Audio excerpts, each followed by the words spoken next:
खुशू खुजू ये होता है तवज्जो से पढ़ोगे, जितनी ध्यान से पढ़ोगे, जितनी मोहब्बत से पढ़ोगे, जितनी कुर्बत से पढ़ोगे, इवन देन कि अल्लाह कहते हैं कि आप ये समझो कि आप मुझे देख रहे हो।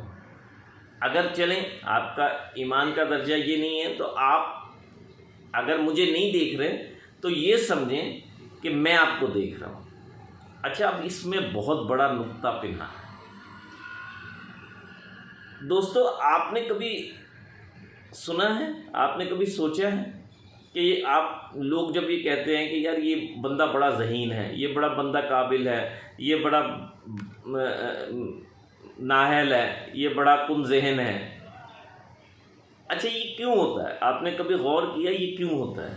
कोई बहुत ज़हीन होता है, बहुत काबिल होता है, बहुत होशियार होता है, कोई बहुत सक्सेसफुल होता है, उसकी दिमाग बहुत काम करता है, ज़हन